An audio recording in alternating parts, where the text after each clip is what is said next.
Welcome back to my background series. Today's video is going to be using mixed media in a variety of ways. I was a scrapbooker for a little bit, or still am, so I have a bunch of scrapbook paper. So what I'm going to be using is some from Creative Memories, an 8x8 Halloween scrapbook paper. I've gone through, there's a whole bunch of different ones, and what I've done is I'll show you an example. I measured out the circumference of the Matchstick Mouse Halloween little circle. I used a compass to draw a circle. I trimmed the paper down to the size I wanted, and I cut the circle out with an X-Acto knife. And here we have a ready-made background already done. So this is the kind of thing I would do in a cheaper book that I just want to do a fun background and use up some of my supplies. But you know, I don't mind if I glue stuff into the book or whatever. So this is the type of background. So I have another another Morgan O'Brien book, The Way Home, and I have a pretty planet page. And I really, when I saw this page, I thought of this book right away. So I have picked this page. It is one where little Grogu here is sleeping with a woolly mammoth type creature.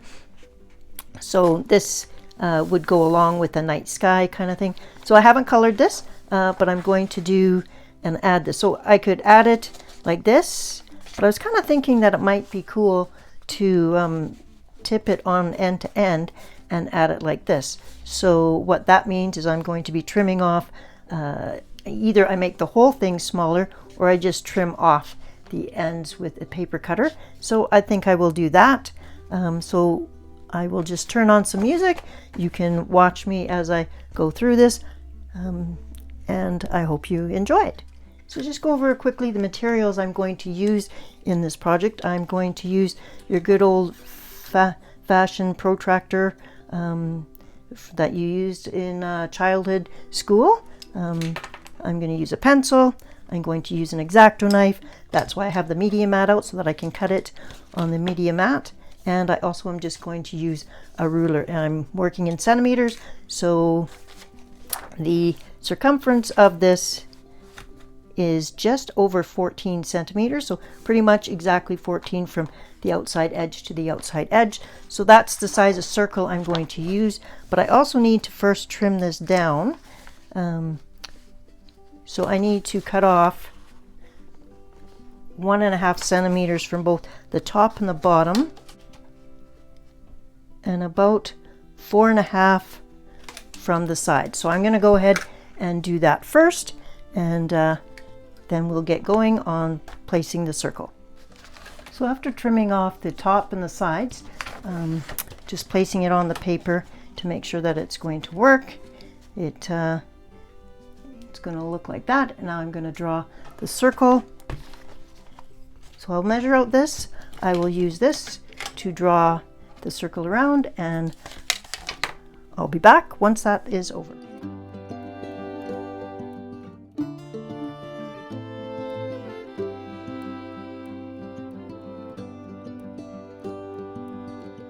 Cut it out with my X-Acto knife. And I won't have you watch me do that, because you'll all be nervous. Now that it's cut out, simply separate it. And we'll save this piece for another time later, so there's no waste. Up.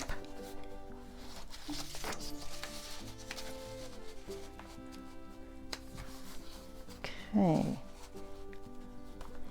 Now, looks like we have a little bit of problems on the edges. So what I'm going to have to do is decide which side I want more of. And I think I'm just going to trim this edge here to clean that up. Okay, so this is how it's going to look once it's glued down. However, before I glue it down, I'm not really going to want to have these white areas along here. That would be fine if that was the what we're going for, but actually I'm just going to use some ink and do some dry ink blending on the corners so that they are a little bit look like a dark sky as well, and then we'll be able to paste this down. Selecting ink based on the colors that are in this, I'm going to select some blue and some black, and I'm just going to do inking along the, I'm going to use a brush because it's smoother, or at least I get a smoother blend. I'm going to start with the darker blue, and I don't need to ink everything, every area, but I do want to make sure I get the corners.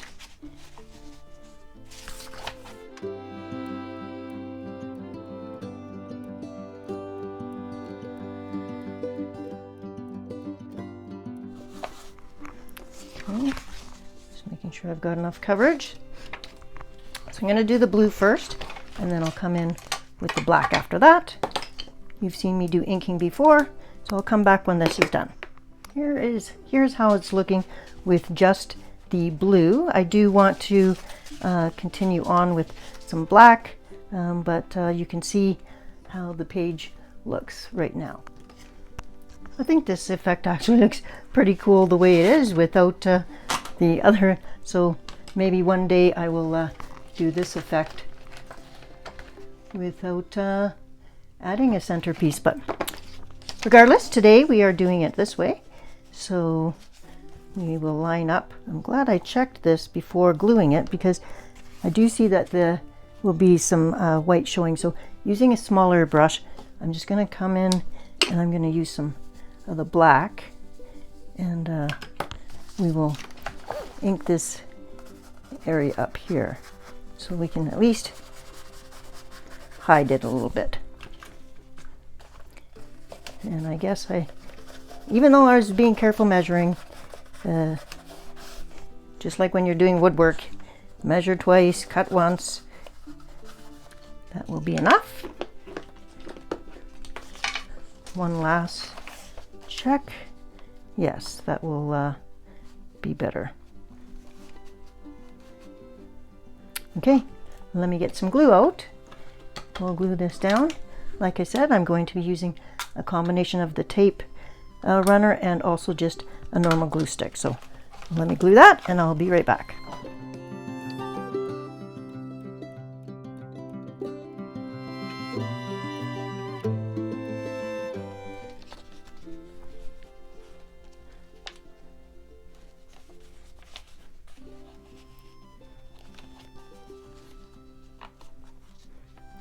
Okay, I'm being careful not to push it down yet till I've got it situated just the way I want it.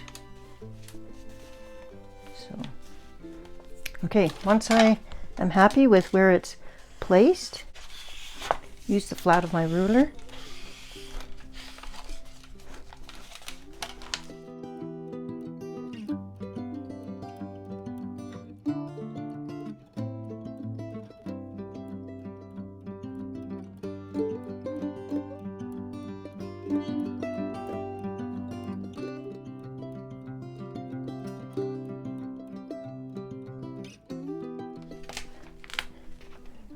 That is how we used some old 8x8 scrapbook paper, cut a circle out, inked up the outer corners, and that is a simple background for mixed media. Thanks for watching this segment. We'll have more mixed media examples in just a moment. The last example I want to share with you is something that I have just started to use recently, and it is Mod Podge Extreme Glitter, and it's a water-based sealer. It's glue. You paint it right over top.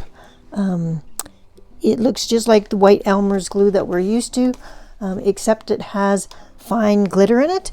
I've been applying it just with a foam applicator, and I want to show you how it looks.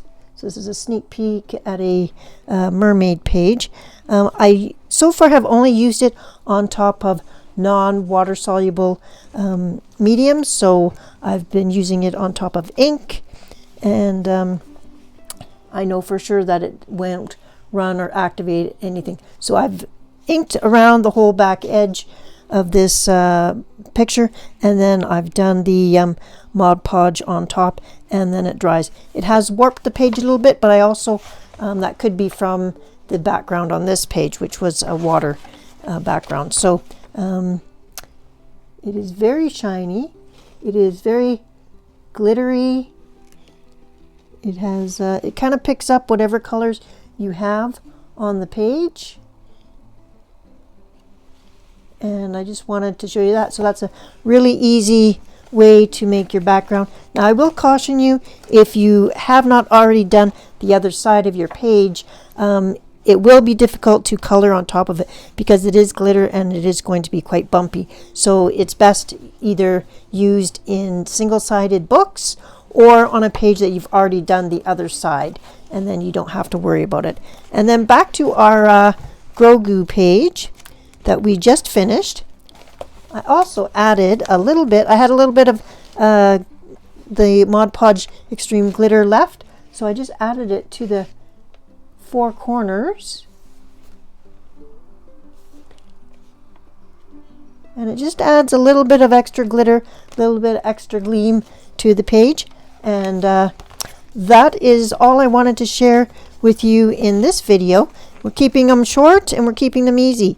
So I hope you had fun learning about how I use some multimedia items in my backgrounds. I hope you have a colorful and creative week, and I'll see you soon. Bye-bye.